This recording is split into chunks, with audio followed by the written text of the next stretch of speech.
नमस्कार, मैं हूं कमल श्रीमाली।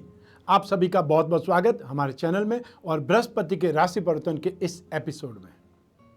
बृहस्पति जातक को धर्म, अर्थ, काम और मोक्ष यह 4 प्रकार के पुरुषार्थ प्रदान करता है। इसीलिए Brihaspati first house, 5th house, 9th house और 10th हाउस इन सभी भावों का कारक है। इन 4 भावों में स्थित बृहस्पति मानव की भौतिक क्षेत्र में उन्नति नहीं करता, बल्कि आध्यात्मिक क्षेत्र में भी ज्ञान की चरम सीमा पर पहुंचा देता है। वैदिक ज्योतिष के अनुसार नवग्रहों में बृहस्पति को देवताओं का गुरु कहा गया है और ग्रहों के मंत्रिमंडल में उन्हें मंत्री का पद प्राप्त है। ये नैसर्गिक रूप से, नेचुरल रूप से सबसे शुभ ग्रह माने जाते हैं। यह वृद्धि के कारक है, इसलिए अच्छी या बुरी जो भी घटना हो उसमें इनका योग वृद्धि कारक होता है। गुरु की दृष्टि जिस भाव पर भी पड़ेगी वहां अमृत के समान फल प्राप्त होता है। अशुभ भावों पर दृष्टि डाल करके अशुभता में कमी देते हैं, वहीं शुभ भावों पर दृष्टि डाल करके शुभ फलों में अपार वृद्धि कर देते हैं। कुंडली में बृहस्पति की अनुकूल स्थिति व्यक्ति को मान सम्मान और ज्ञान प्रदान करती है तथा व्यक्ति को धन की प्राप्ति भी अच्छी होती है। संतान सुख की प्राप्ति के लिए भी बृहस्पति की मजबूत स्थिति को देखा जाता है। वहीं दूसरी ओर गुरु जब इनके विपरीत अवस्था में होते हैं तो इन सभी कारकों में एक प्रकार से कमी आने की संभावनाएं बढ़ जाती है और कुंडली में चंद्रमा पर बृहस्पति की दृष्टि अमृत के समान मानी जाती है। इसीलिए गज केसरी योग बन जाता है। 30 जून 2020 को एक बार फिर से बृहस्पति वक्री चाल से अपनी मूल त्रिकोण राशि धनु में पुनः प्रवेश करेंगे। इससे पहले एक बार 5 नवंबर 2019 को बृहस्पति धनु राशि में प्रवेश कर चुके हैं और अतिचारी होते हुए 29 मार्च 2020 को बृहस्पति मकर राशि में प्रवेश कर गए थे और 14 मई 2020 को बृहस्पति वक्री हो गए थे। वक्री होते हुए धनु राशि में प्रवेश किए हैं। धनु राशि में केतु के साथ में आने पर वापस एक बार गुरु केतु चांडाल योग बन जाएगा, लेकिन यह योग सिर्फ 23 सितंबर तक ही रहेगा, क्योंकि राहु और केतु 23 सितंबर 2020 को अपनी राशि परिवर्तन कर देंगे। फिर केतु वृश्चिक राशि में और राहु वृषभ राशि में चले जाएंगे। यहां धनु राशि में बृहस्पति 20 नवंबर 2020 तक रहेंगे। 14 मई से बृहस्पति वक्री चल रहे, जो कि 13 सितंबर को धनु राशि में मार्गी हो जाएंगे। अब बात करते हैं बृहस्पति के नक्षत्र भ्रमण की। 30 जून 2020 को बृहस्पति उत्तराषाढ़ा नक्षत्र के प्रथम चरण में प्रवेश करेंगे और यहीं से वापस धनु राशि आरंभ हो जाती है। इस नक्षत्र का स्वामी सूर्य है। 26 जुलाई 2020 को गुरु पूर्वाषाढ़ा नक्षत्र में प्रवेश करेंगे। इस नक्षत्र का स्वामी शुक्र है। शुक्र और बृहस्पति शत्रु माने गए, लेकिन दोनों में गुरुत्व का बल है। एक देवगुरु बृहस्पति है, एक असुर गुरु शुक्र है। दोनों ही अपने अपने क्षेत्र में गुरु कहलाते हैं, दोनों ही अपने अपने क्षेत्र में एक्सपर्ट है। बिना शुक्र के आप भौतिक सुख की कल्पना नहीं कर सकते और बिना बृहस्पति के आप धन और संपत्ति की कल्पना नहीं कर सकते। इन दोनों का आशीर्वाद मिले बिना व्यक्ति अपने जीवन में साधन संपन्न नहीं बन सकता। तो इस नक्षत्र का स्वामी शुक्र है। फिर पुनः 30 अक्टूबर को उत्तराषाढ़ा नक्षत्र में वापस प्रवेश कर जाएंगे। बृहस्पति परिवर्तन का यह एपिसोड में नक्षत्र सिद्धांत और राशि सिद्धांत दोनों के आधार पर मैं बतला रहा हूं, ताकि आपको सटीक जानकारी मिल सके। आइए देखते हैं कि आपकी राशि पर इसका क्या प्रभाव पड़ने वाला है।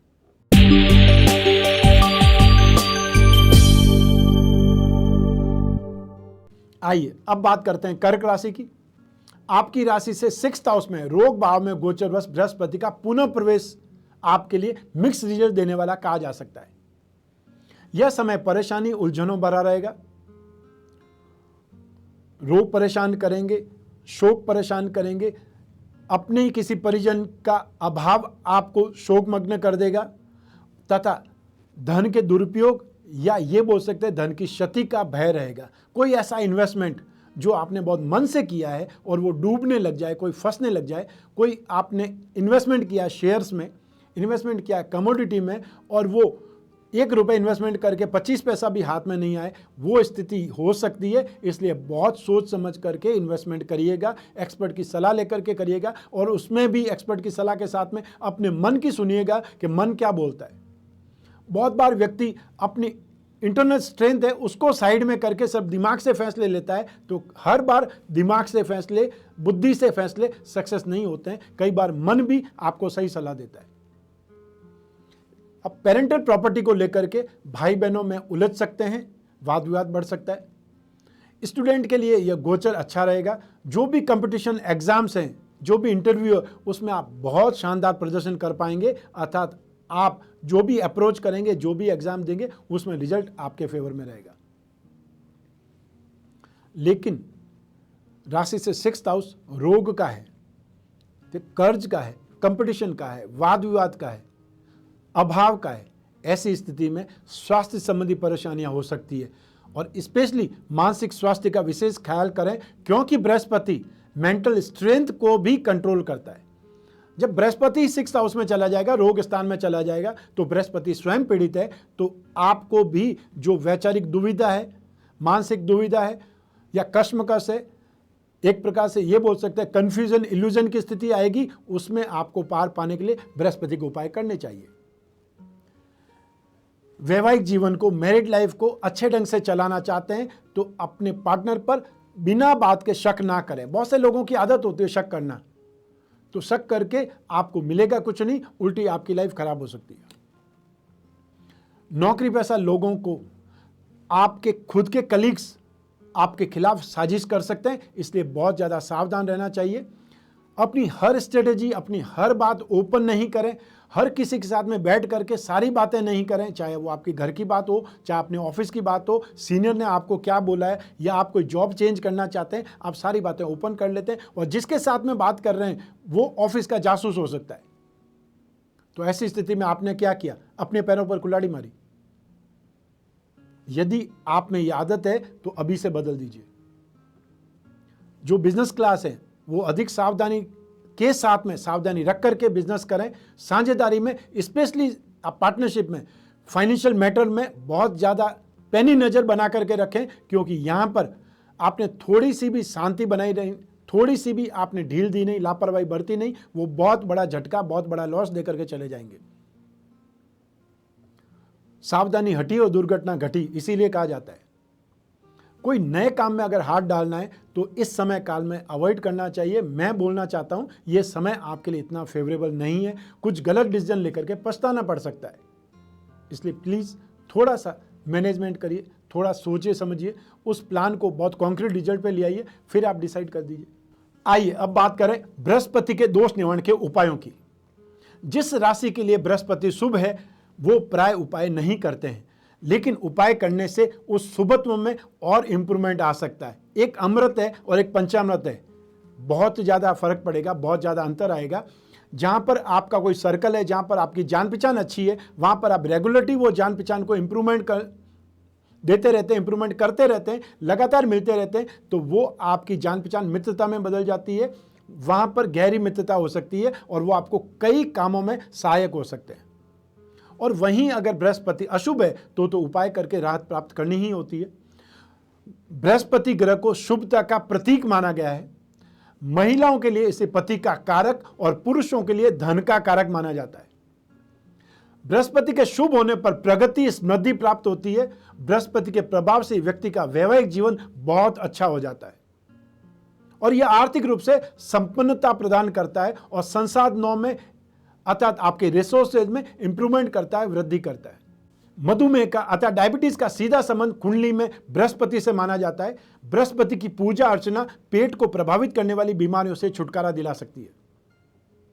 अगर आप बृहस्पति के दुष्प्रभाव से पीड़ित हैं तो यह उपाय करके आप कुछ राहत प्राप्त कर सकते हैं, अनुकूलता प्राप्त कर सकते हैं। सभी राशियों को हमेशा शुभ फल प्राप्त हो ऐसा जरूरी नहीं है और सभी राशियों को नेगेटिव या अशुभता ही मिले यह भी जरूरी नहीं है। इसलिए जो व्यक्ति बृहस्पति के प्रभावों को, दुष्प्रभावों को कम करना चाहता है वो बृहस्पति के उपाय करे। तो इन उपायों में क्या कर सकते हैं? गुरुवार के दिन गाय को गुड़ और केला खिलाएं। हर गुरुवार को जो आप दान कर सकते हैं, गुड़ दान कर सकते हैं, केला दान कर सकते हैं, चने की दाल या पीली वस्तुओं का दान कर सकते हैं, पीले फलों का दान कर सकते हैं। घर में विष्णु प्रतिमा को स्थापित करके पूजन करना चाहिए, अभिषेक करना चाहिए और यदि कहीं से पारद विष्णु प्रतिमा मिल जाए तो और ज्यादा बेटर है। विष्णु सहस्त्र नाम का पाठ करें। वो यदि बहुत मुश्किल है, बहुत समय खाता है, आपके पास इतना समय नहीं है तो पुरुष सूक्त का पाठ करें जिसमें 16 ही मंत्र हैं। आपने सुना होगा श्री सूक्त श्री सूक्त लक्ष्मी का सूत्र है और ये पुरुष सूक्त विष्णु का सूक्त है। दोनों में ही 16 मंत्र है। या फिर विष्णु चालीसा का पाठ करें, और यदि यह भी संभव नहीं है तो आप उठते बैठते विष्णु भगवान की भक्ति कर सकते हैं। ओम नमो भगवते वासुदेवाय 12 अक्षर का यह मंत्र है। हर राशि के लिए यह मंत्र बहुत योग कारक है, बहुत शुभ है। अपने आसपास पीपल का पेड़ या केले का पेड़ लगाएं और उसकी पूजा करें, देखभाल करें, जल से सींचें। यदि आसपास कहीं भी मंदिर है तो यदि वहां पर कोई पेड़ नहीं है तो अवश्य रूप से पीपल का पेड़ लगाइए, ताकि वहां जो भी जाएगा वो विष्णु भगवान की पूजा अर्चना में कुछ न कुछ तो निमित्त बनेगा ही बनेगा और उसका फल आपको मिलेगा। अब जो मैं बता रहा हूं वह बृहस्पति के मंत्र हैं। इन मंत्रों में से जो आपको सही लगता है, जो आपको इजी लगता है, वो मंत्र जाप आप कर सकते हैं। ठीक, सबसे पहले बृहस्पति का एकाक्षरी बीज मंत्र, जिसको एक अक्षर का बीज मंत्र बोलते हैं, वह है ओम ब्रह्म बृहस्पते नमः। यहां पे ब्रह्म बृहस्पति का बीज मंत्र है। एक बार फिर दोहरा रहा हूं, इसका उच्चारण समझ लीजिए, ओम ब्रह्म बृहस्पतये नमः। अब बृहस्पति का तांत्रिक मंत्र कहा जाता है, मान्यता है कि कलयुग में कोई भी ग्रहों के या कोई भी देवी देवताओं के तांत्रिक मंत्र ज्यादा कारगर होंगे। तो बृहस्पति का तांत्रिक मंत्र है ओम ग्राम ग्रीम ग्रौम सह गुरुवे नमः। एक बार फिर सुन लीजिए मंत्र, ओम ग्राम ग्रीम ग्रौम सह गुरुवे नमः।